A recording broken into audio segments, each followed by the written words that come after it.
पति। उस दिन वह फिर पी कर आया था। माला कब की सो चुकी थी। शाम को माला ने रोटी बनाई थी। बच्चों को खा लेने पर उसने खुद भी खा लिया था। सबने बैठकर टीवी सीरियल देखा और फिर दूध गर्म करके बच्चों को देने के बाद माला ने रसोई के सारे जूठे बर्तन साफ कर लिए थे। वह अब भी नहीं आया था। वह ऐसा ही करता है।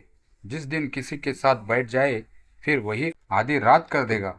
घर तो जैसे याद ही नहीं रहता। रात को वे गेट पर ताला लगा देते थे। ताला लगाने का काम वही करता है। जिस दिन देर हो जाए गेट को बस यूं ही बंद कर दिया जाता है, चाहे कोई अंदर घुसकर बर्तन बाढ़े सब ले जाए। एक बार माला की आंख लग जाए फिर उसे किसी चीज का होश नहीं रहता था। जिस दिन उसका पीने का प्रोग्राम हो यह ऐसे ही देर रात घर लौटता था। धीरे से गेट को खोलेगा, बिना आवाज किए फ्रिज पर पड़ी चाबी उठाकर गेट को ताला लगा देगा। फिर रसोई में जाकर गैस जलाएगा। फ्रिज में से सब्जी वाला डोगा निकालकर एक कटोरी में सब्जी गर्म कर लेगा। कटोरदान में से रोटियां निकालकर हाथ पर ही रख लेगा। रसोई में खड़े खड़े ही रोटी निगलेगा। बीच में ही रोटी से पानी का ग्लास भरकर पी लेगा। सब कुछ धीरे धीरे करता है, बिना आवाज। कभी कभी माला जाग रही होती है, उसे सब सुनाई दे रहा होता है कि वह अब क्या करेगा। फिर वह चुपचाप जाकर अपने अलग कमरे में पड़ जाता है। सुबह चुपचाप ही घर का काम चलने लगता है। उसे कोई शिकायत नहीं है, कोई शिकवा नहीं, उसकी कोई मांग नहीं, कोई फरमाइश नहीं। माला को अपने पति की इस चुप्पी से बड़ी खींच होती। वह तो कभी कोई शिकायत भी नहीं करता, बोलता भी कम है। पता नहीं उसका दिमाग कहाँ रहता है। इससे तो अच्छा था कि वह उसे झिझकता और मारता।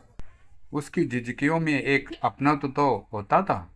कभी कभी बैठकर वह मीठी मीठी बातें भी करता था। जब चाहता तो इतना चाहता था मानो माला कोई खिलौना हो।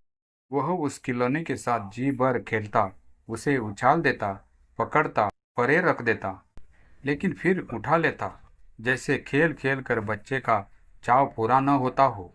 माला को यह सब कितना पसंद था। माला को याद है उसकी बेरुखी तो उसी दिन शुरू हो गई थी जिस दिन वह मास्टरनी उसके घर आई थी। किसी जमाने में वह मास्टरनी उसे चिट्ठियां लिखा करती थी। बेशुमार चिट्ठियां लिखी। वह भी लिखता था। तब वह कुंवारा था, खुद ही बताया करता था। माला ने कहा, देखी थी वे चिट्ठियां।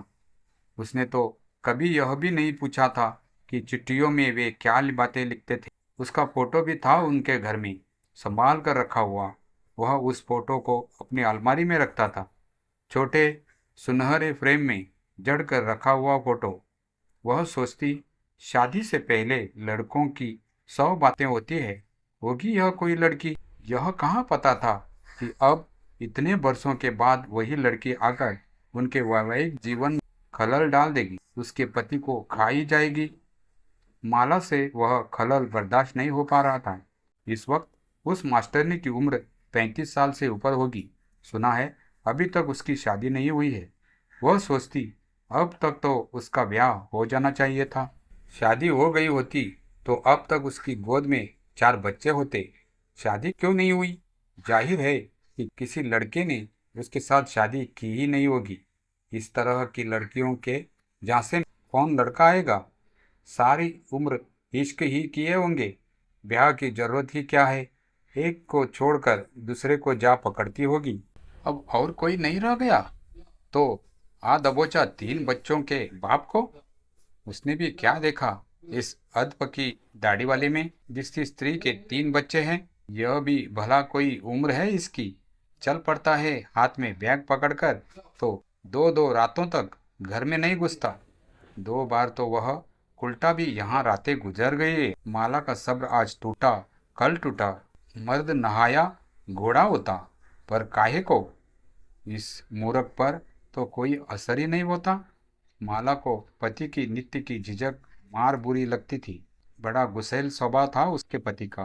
क्षणों में ही दूध के उबाल की तरह होश हवास के किनारों से बाहर हो जाता। गुस्से में इतना अंधा कि उसे बुरी तरह पीट डालता। यह भी न देखता कि उसके हाथ में क्या है और वह उसे कहाँ लगता है। गुस्से का उबाल ठंडा होने पर नीचे बैठ जाता और फिर पुत्र काटने लगता, जैसे अपनी गलती के लिए माफी मांग रहा हो। वह तो इतना भोला बादशाह था कि माला का सिर दबाने बैठ जाता, कभी कभी तो टांगे भी दबा देता। माला को वह बहुत अच्छा लगता, पर कभी बहुत बुरा भी। वह धीरज रखती। जहाँ दो बर्तने होंगे, ठनकेंगे ही। घर घर का यही हाल है। औरत मर्द के घरेलू झगड़े तो दूर दराज से बने आए हैं, मगर यह क्या? जिस दिन से वह चुड़ैल इसके पीछे पड़ी है, वह घर में चुप चुप सा क्यों रहता है? न किसी बात पर गुस्सा होता है और न ही मोह प्यार की कोई बात करता है, जैसे इस घर के साथ उसका कोई रिश्ता ही न रह गया हो। रोटी पानी, खाने पीने और मेहमानों की तरह रात काटने के सिवा और क्या संबंध रह गया है इसका इस घर के साथ अब? बच्चे इसके चेहरे की तरफ डरे डरे सहमे सहमे झांकते रहते हैं। तनख्वाह मिलती है तो महीने भर का खर्च थमा देगा। पहले ही तरह खुद क्यों नहीं लाता चीजें खरीद खरीद कर? दूर बेगानों की तरह खुद ही रोटी उठाकर खा लेना, यह भी कोई बात हुई भला? कभी कोई शिकायत नहीं करता? इसका क्या पता किसी दिन इस घर का रास्ता ही न भूल जाए। मर्द के मन को कैसे बुझा जाए अब? मर्दकार औरत के पास 100 चरित्र हैं। माला सोचती तो सोचती रह जाती। चिंता उसके दिमाग को फेल कर देती और फिर वह कुछ भी न सोच पाती। आखिर क्या करे वह? उसने कितनी ही बार मीठी मीठी शिकायत की है उससे, उसकी इस बेरुखी के बारे में, पर वह तो एक शब्द भी मुंह से नहीं निकालता। माला ने कभी भरिए कंठ से मुश्किल से कुछ कहा, तब भी वह चुप रहा। माला का सिर दुखने लगता, कनपटियों पटने को वो आती, जैसे किसी ने उनमें लोहे की कीलें ठोक दी हो। वह गांव में जन्मी पली है, देसी इलाज करती है। चिंदी पर गीला आटा लगाकर कनपटी से चिपका लेती। आटा सूख जाता तो नसों के कसने से कनपटी का दर्द घटने लगता, मगर चिंदियाँ उसके मानसिक तनाव का इलाज नहीं थी। चिंदी जैसे उनके माथे का नसीब बन गई हो। एक चिंदी सूख कर उतर जाती तो वह दूसरी लगा लेती। उसके पेट की भूख का आटा चिंदियों की खुराक बनता रहता। बड़े बेमन से बेला कुबेला एक रोटी वह गले से नीचे उतार लेती थी।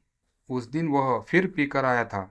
उसके पीने या ना पीने का माला की मनस्थिति से कोई संबंध नहीं था, पर फर्क यह था कि उस रात उसने गेट खोला, फ्रिज से चाबी उठाई और ताला लगा दिया। फिर आंगन में खड़े होकर आवाज लगाई, माला। वह बोली नहीं, नींद नहीं खुली होगी। लड़खड़ाते कदमों के साथ वह अंदर कमरे में आया और फिर बोला, माला। उसने उठकर ट्यूबलाइट जलाई। देखा, वह नशे में धुत था। खड़े खड़े हाथी की तरह झूल रहा था। टांगे उसका भार नहीं झेल पा रही थी। उसके हाथ में एक लिफाफा था। लिफाफा उसने माला की तरफ बढ़ाया। देखा, उसमें आम थे। रोटी दे, वह दहाड़ा। माला फ्रिज खोलने लगी। वह अपने कमरे में जाकर बैठ गया। बिजली जलाकर पंखा भी खोल लिया था। वह प्लेट में रोटी लेकर आई। उसने देखा, वह दांत पीस रहा था। फिर वह गालियां बकने लगा। ओई! एक निवाला मुंह में डाला और भड़क उठा, यह कद्दू, हमारे लिए और सब्जियां। वह उसके जरा निकट होकर बैठने लगी तो उसने उसके कंधे पर दौल जमा दी। शराबी हंसी, यह कद्दू है? कुतिया, औरत है तू? 4-5 कौर ही खाए होंगे। पानी पीकर पेड़ पर टेढ़ा हो गया, जैसे हवा को गालियां दे रहा हो। अरे कुतिया, तेरा कहीं भला नहीं होगा? न हो मेरा भला, तुम्हारा भला करे परमात्मा। बर्तन उठाते हुए वह कह रही थी, ओई! तुझे नहीं कह रहा हूं मैं तो उस। इससे आगे उससे बोला नहीं गया। उसे हिचकी आ रही थी। माला पानी का ग्लास ले आई और उसे कंधे से पकड़कर बिठाया और ग्लास उसके मुंह से लगा दिया। पानी पीकर वह गालियां बकते बगले सो गया और फिर करहटी लेने लगा। माला ने काफी कुछ समझ लिया था। उसकी जूठी छोड़ी सब्जी और रोटियां लेकर वह बैठ गई। अपने कमरे में रोटी खा रही थी। माला दिमागी तौर पर हल्का हल्का महसूस कर रही थी। अगले दिन उसने अपनी कनपटी पर चिंदी नहीं लगाई। दोस्तों, आपको यह कहानी कैसी लगी हमें कमेंट अवश्य करें।